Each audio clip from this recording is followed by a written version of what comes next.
My name happens to be Shiv. I'm told that I'm named after my great-grandfather on my mother's side, who I've never met. And if you knew my family, you would know that down the line, there probably are going to be many more Shivs or Shivas, whichever it is. When I was growing up, I devoured books on Shiva, comic books, legends, myths, and I could never get enough of them. My mother was very kind. She kept a steady supply of these books. What a character Shiva was, right? You know, amazingly generous, this action hero. Those Amar Chitra Katha books were amazing. I think we can all agree that he's the one guy, you never mess with. Basically, that's what it really boiled down to. And I think not enough can actually be written about Lord Shiva because of the kind of character he is. And that's precisely why I think it's such an amazing thing that a trilogy on Shiva, the Shiva trilogy, written by that man sitting right over there, has sold 1.5 million copies. He's a publishing phenomenon, and he's just been given $1 million for something he hasn't even written yet. His next trilogy, which is going to be based on a mythological character or a series of characters, and he's going to tell us a little bit more about that as well. The thing about Shiva is, we think we know so much about Shiva, but what do we really know? Who was he? Did he live? Where did he live? What was he like? I can tell you for sure there are a lot of people, even people in my family, who would probably be offended with a question like, did Shiva live? They're like, of course he lived. What are you talking about? But Amish here is going to tell us what he thinks, because he says he owes everything, including that $1 million, I suspect, to Shiva. Amish, ladies and gentlemen. Hi guys. I was scared you were going to answer the question for me actually. Did Shiva live? This Shiva certainly lives.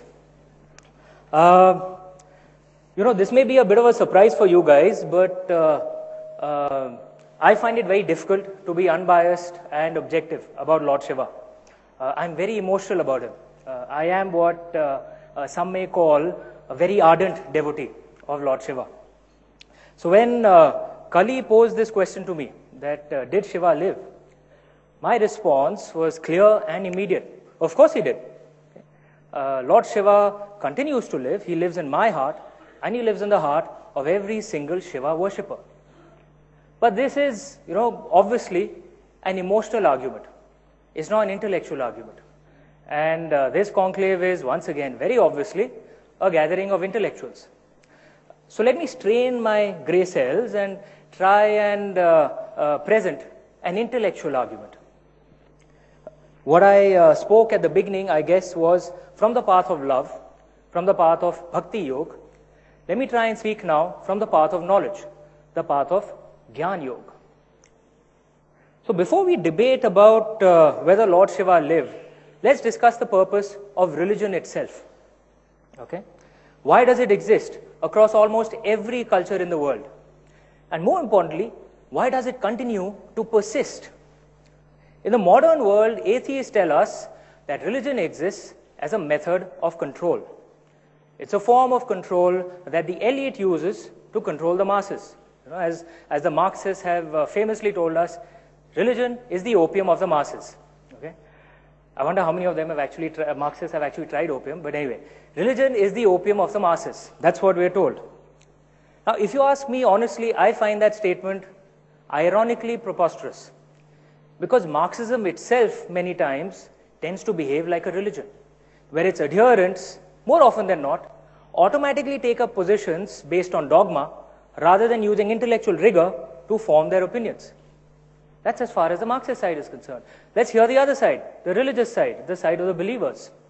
They will tell you that religion exists as an organized system to create an ethical society, right? And I must say, there are studies which can back this claim. So for example, Behavioral studies conducted in the University of Austin. But there are problems with this argument as well. The ethics of a great religion like Islam have been twisted by an insecure state like Pakistan to commit most heinous crimes. And Islam is not the only religion which has been misused in this manner by a few to spread hatred and violence. It has happened with every single religion, every single great religion in history, be it Hinduism, be it Christianity, be it Buddhism, be it Judaism, any other religion. They have all been sadly misused at times by people at some point of time in history to spread hatred and violence. So where does that leave us? What is the purpose of religion? If I might suggest something, let's step back in time, right, and look at how the ancient Indians approached religion. Let's look at the Katha Upanishad. It's one of the most intellectual, brilliant Upanishads available to us today. In the Katha Upanishad, there is a conversation between Nachiket, a young boy with a philosophical bent of mind, and Lord Yamraj, the god of death. As I'm sure many of you are aware, Lord Yamraj was not just the god of death, he was also the god of dharma. It's an interesting thing of religions across that death and dharma went hand in hand. But in any case, this conversation between Nachiket and Lord the conversation between Nachiket and Lord Yamraj is so deep and meaningful that we can spend an entire lifetime debating over it. But I don't have a lifetime on this stage, regrettably. So I'm just going to speak of one section of that conversation. At the end of that conversation, we are told that having heard this knowledge from Lord Yamraj, Nachiket became free from his passions and death. He realized God. And so it shall be with any other who knows God, for it refers to the self. Now think about this for a minute. Okay? God refers to the self. That was the purpose of religion in ancient times. The purpose of religion was to raise the consciousness of every human being to a level so that he or she becomes divine. Now, was this only an Indian or a Hindu approach to religion? No. It existed across the ancient world. Look at the brilliant Egyptian myths of Osiris, the god of the underworld, and Mahat, the goddess of truth and justice. According to the ancient Egyptians, the purpose of life was to prepare for a good death so that one could exist in the afterlife amongst the gods as an immortal. Consider the various schools of mystery across the ancient Mediterranean coast, the last of which was run by a brilliant mathematician and philosopher, Pythagoras. Trust me, the greatest thing of Pythagoras was not the Pythagoras theorem, it was actually a school of mystery. Okay? According to them, they believed in the theory of the microcosmos, mesocosmos, and macrocosmos. Microcosmos represented man. It represented women as well. I'm just using the term man. Okay? Microcosmos represented man, and macrocosmos represented the entire universe and the divine. The purpose of the mesocosmos, which was another name for society, was to raise the consciousness of the microcosmos to unity with the macrocosmos. Right? In simple terms, what does it mean?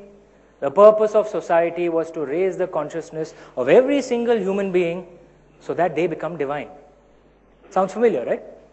Now, at the root of all this is this concept of unity, that the Paramatma and the Jivatma are one, that God and every single living being are one. Plato had instructed us famously, know thyself. Sri Aurobindo had said that the great lesson of the Upanishads is Atmanam Vidhi, know your true self and be free. Now if we understand this as the true purpose of religion, then what is the purpose of God? With due apologies to Dylan Thomas, is God supposed to sit on a sad height, a height that we can't even aspire to reach? Or is God supposed to be a role model who lives amongst us and who teaches us through his example what we are capable of becoming? Apparently there was, another Dylan somewhere who'd wondered, how many times can a man turn his head and pretend that he just doesn't see? The answer, my friend, is blowing in the wind. God is supposed to be a role model. He is supposed to live amongst us, like Jesus Christ did, like Gautam Buddha did, like Lord Krishna did, like Lord Ram did, and like my God, Lord Shiva did. And because of the grandeur of his karma, he continues to live. He lives in my heart and in the heart of every single Shiva worshipper. Thank you. Okay, I'm going to sit now. I know I have a lot of questions, but I'm going to be generous and open it out first. Okay, the lady in the blue there, go ahead. I hope there's a mic kind of going around. Can we get a mic to the lady, please? Amish, you can choose to sit or you can stand. You can do what you like. I just need some hot water. My throat's hurting. Yes, sorry. Amish, this was really one of the best sessions that I've heard since yesterday. This was absolutely fantastic. Thank you. My question to you is that are you a Sri Aurobindoite? Sorry, are you? Have you read Sri Aurobindo? I have read some works of Sri Aurobindo. Regrettably, I must say I haven't spent as much time in Auroville as I should. Fortunately, I'm not a banker anymore, so I have a bit more time. So I have the time to do things that I like to do. So I do intend to spend time in Auroville, inshallah. Sometime I'll go to Yes, all that you said seemed to reflect Sri Aurobindo. Thank you. It's beautiful. Thank you so much. Thank you. Thank you so much. Gentleman in the white. Hi, sir. Hi. Thank you. Organized religion is no different from organized crime. True or false? I would disagree. The thing is, many times philosophies depend on the people driving them. Many times organized religions have created a lot of good as well. And I can give you many examples. Buddhism at the time of Gautam Buddha and the initial Sangha. Christianity at the time of Jesus Christ. He was the first man in the Western world. He's actually the Son of God. He was the first Son of God in the Western world to come up with the concept that you can choose your community. You don't have to be born into it. That was a great thought. Organized religion can be a force for good as well, and as happens many times, a few bad men can misuse religion as well. It has happened in our country too. And the task before all of us religious liberals is to speak loudly. Because if we don't speak loudly, we allow the religious extremists and the secular extremists, who in my opinion are both idiots, we allow them to insult our religions. Religious liberals have to speak loudly. And let me use the example of women, for example. I think the number one social issue facing India today. You find so many ridiculous interpretations being drawn by religious extremists, which are used to suppress women. You can go back to the same scriptures and find pro-women interpretations. Religious liberals know that. We don't talk loudly enough. And we should, because this is by far, I think, the most oppressed group in India today, across social classes, across castes, across religious communities, across linguistic communities, across all states. By far the most oppressed group in India today is women. And India is a great country. I'm a very, very proud Indian, but that shouldn't blind us from things that need to be improved. And I think the key social issue at this point of time is women's empowerment. We cannot be the great country that we are capable of becoming until we handle this issue. Even the Manusmriti, which I admit some portions of it are very anti-women, which I oppose. But even the Manusmriti says the gods will abandon the land where women are not respected. Religious liberals have to speak more loudly on this issue.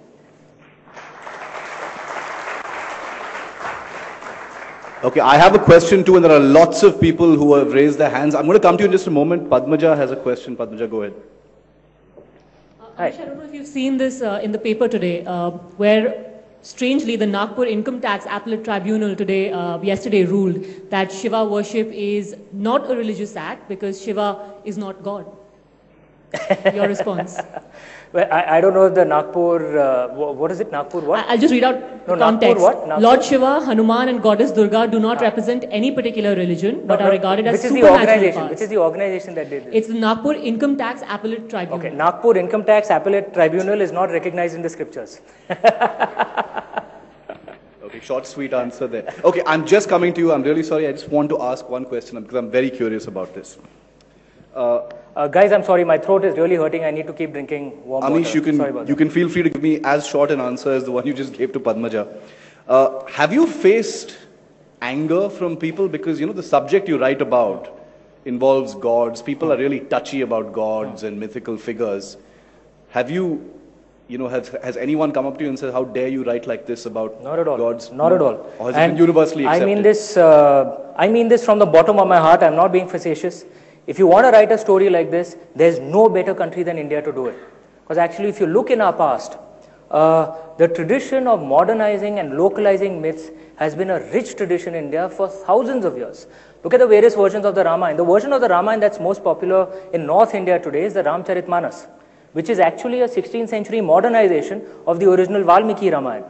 Right? In Valmiki Ramayana, for example, Sita ji is a far stronger character. There's a version of the Ramayana called the Adbhut Ramayana, where Sita ji killed Ravan. There's a version of the Ramayana in the tribal areas of Jharkhand and Chhattisgarh, where Sita ji is a warrior. There's a version of the Ramayana in Tamil Nadu called the Kamba Ramayana, where Lord Ram is of course the god and the hero, but Ravan's good points are also spoken of. Look at the Purans, for example. You find different creation myths between the Shiv Puran, the Vishnu Puran and the Brahma Puran. Within the Brahma Puran itself, historians tell us that it's maybe 2,000, 2,500 years old. I believe the Brahma Puran is at least 4,000-5,000 years old. But okay, let's believe the historians. Maybe it's 2,000 years old. But the Brahma Puran also mentions the Konark temple, which we all know was built 800 years ago. So what does that mean? Maybe the Brahma Puran that we are reading today was perhaps edited 800 years ago. The point I'm trying to make is this, this tradition of modernizing and localizing myths has been a rich tradition in India. Because in India, religiosity and liberalism always went hand in hand. We just forgot this culture for the last 200, 250 years. So I always say that, look, I'm not doing anything that's less Indian. I am actually being more Indian by finding my own path to God. So, and I'm not, genuinely not surprised that there's been no controversy at all. My books are, by God's grace, not really a secret right now. I haven't faced any protests or anything. Because I'm not doing anything that is un-Indian. I'm being more Indian. Okay, so he says that he's continuing a tradition. Gentleman there, yeah, with the mic. Go ahead. Yeah, Amish, you're a brilliant author, actually. Oh, thank you. Thank you so much. But let me tell you, do you realize that you have created a little storm in many Indian homes? Young kids come to parents and ask that you told us a different story about Shiva and Parvati. And here is this man who tells us a story which we believe. Are you planning to rewrite the Indian mythology? And is it the Shiva trilogy is just the starting point and many more to come? So can you a little bit describe what newer things you are planning to do? I mean, it seems as if you are rewriting the Indian mythology. No, I won't lay claim to such a big task. I'm only doing what comes naturally to me. I've been blessed by Lord Shiva with this story. I'd written absolutely no fiction before the Immortals of Melua, nor even a short story in school. So I always say if a creatively challenged person like me can write, anyone can write. So whatever stories I'm blessed with, inshallah, I'll write all of them. Okay. Having said that, I do want to say that the tradition of questioning things is also a rich tradition in India. At our core, India is, through most of our past, we have always been a freedom-loving, passionate, rebellious, frankly even slightly insolent race. That's the way we naturally have been for most of history. Once again, we forgot this culture for the last few hundred years, and today I feel we are rediscovering that culture. Even in the Bhagavad Gita, in the 18th Adhyaya, Lord Krishna tells us very clearly, sorry, I'm sure you're aware, I mean, the Bhagavad Gita is an allegory. It's not Lord Krishna talking to Arjun. He's actually talking to us, right? He tells us in the 18th Adhyaya very clearly that I have given you knowledge most profound. Now your task is to think deeply about it and do what you think is right. Essentially, what is he telling us? Use your own damn head. You've been given a brain for a purpose, which means you're supposed to question things. That's actually your duty. So actually, if the youth are questioning things, it's good. They should do it politely. There's no need to get into scraps with the parents. But there's nothing wrong with questioning. It's part of our culture. I'm just coming to you in just a moment, sir. Just a quick question from Koel right here. Coming to you next. Hi. Sorry. Hi. Go. You know what I'm really amazed by more than even your book is actually your retention power. Like you're able to sort of quote from all sorts of different sources. And I wonder where that comes from, because we live in such a fast-paced life at the moment where you forget the last text you've sent. You can't remember anything. So what are you doing? Are you taking some memory tablets? Are you reading a lot? Like, I'm actually curious to know this. I love reading. And I eat a lot of badam. I've been told apparently that's good. But I do a lot of reading. I grew up in a very religious household. It was a good fortune of birth. My grandfather was a teacher at BHU and a Pandit. Both my parents were very religious. And it was also a very liberal household. which means we didn't learn any of that nonsense of one religion is better than another religion, or that you're not supposed to question, just do what you're told to do. We never learned that. And my Baba used to say the logic of this is if you question, then you actually understand things much deeper. Okay? And if you understand things much deeper, then it remains in your mind. Okay? The point of questioning is to understand. Okay? For example, you know the word Upanishad itself, it means sitting at the feet of your guru and asking questions. Okay? That was the way education was in ancient times. Once again, not just in India, across the world. The schools of mystery, for example, were all built in that manner. It wasn't passive learning. The student didn't sit and just listen to what the teacher kept, kind of blabbering away. The teachers actually sat passively, and the student's job was to ask questions. What happens with that is that you understand deeply. When you understand deeply, it remains in your mind for 20, 30, until the day you die. The purpose, the real objective is to understand, not to mug. At least that's what I learned from my family. Last couple of questions, gentlemen there, and then I'm coming to the lady in front. Sir. In the Oath of Vayubhadra. Has everyone read the third book out here? Okay. Shame on you guys, yeah? Okay. But sir, don't ask any spoiler question then. I mean, there are people who haven't, yeah. You talk of Vishnu and Shiva and the good and the evil. And you just now also said that Shiva lives around us. I have a question. Yes, sir. Which is probably more profound. Doesn't Shiva live within us? That actually was the point of my speech, sir. That Shiva lives within us, and that is the concept of Advait from Adi Shankaracharya ji. In fact, it's a concept that exists across all religions. If you read the book of Luke in the Bible, we are told very clearly, behold, the kingdom of God exists within you. Right? Across all religions, this concept of Advait, of non-duality, of unity, it does exist.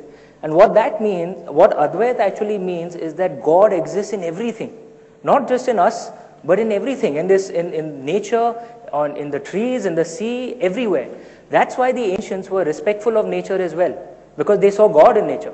Right? In the modern world, why are we so disrespectful of nature? Because we don't see God in it. We think nature has been created for us. No, and we are a part of nature and there's God in everything. If we start believing that way, then environmentalism won't just be a sexy, fashionable thing to do. It'll actually be our duty, right? Because there's God in nature, so we are supposed to take care of it, right? God exists in everything, That's the philosophy of Advait, of unity. Okay, I know a lot of you have questions, but I'm told we have time for one last question, the lady right in front. Yes, hi. Shiv Bhakt as well. Okay. And my son is called Shiv.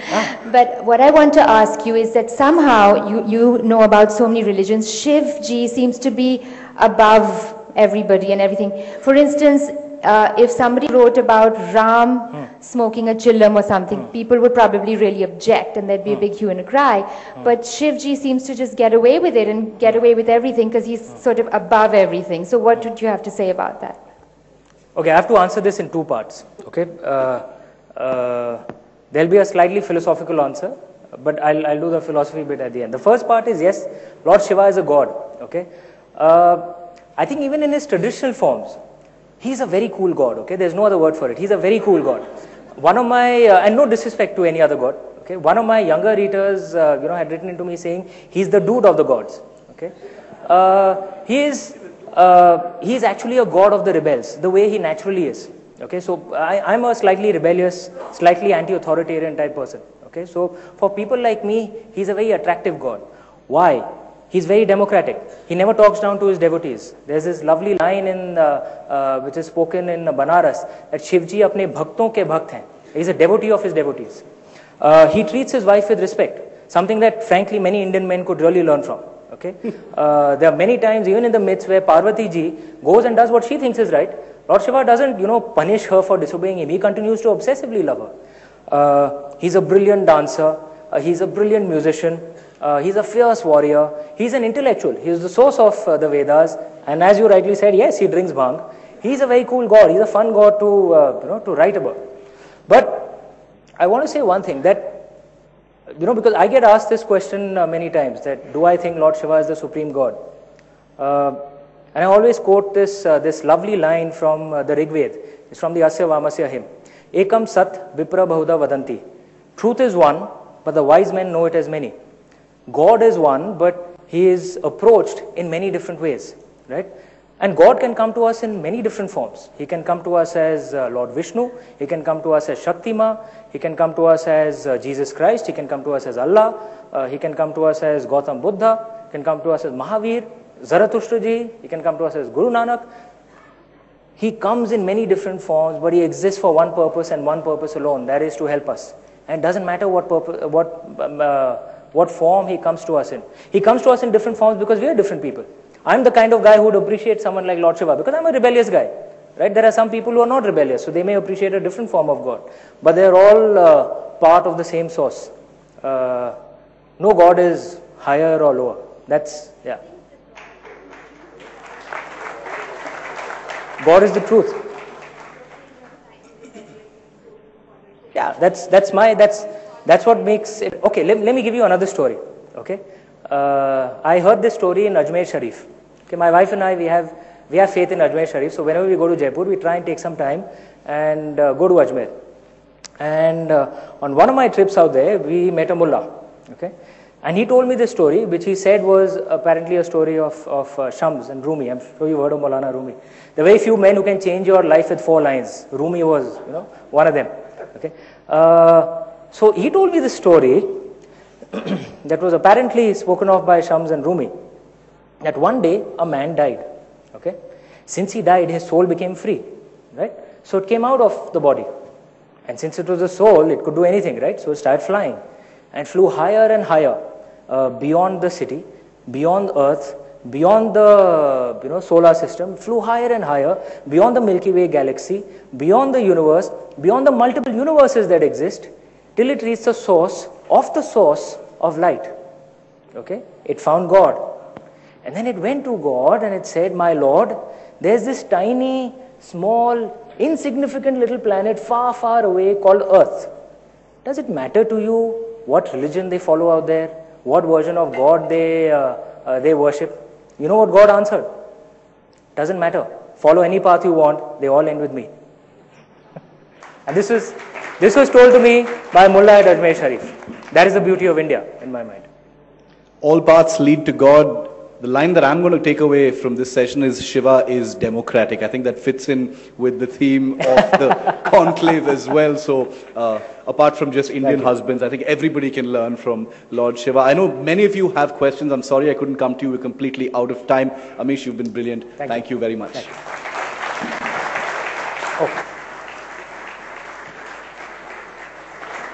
Just a couple of more minutes. Amish, can I please request Mr. N. Ravichandran from Pipava of Defence to please come and give Amish a small token of our appreciation.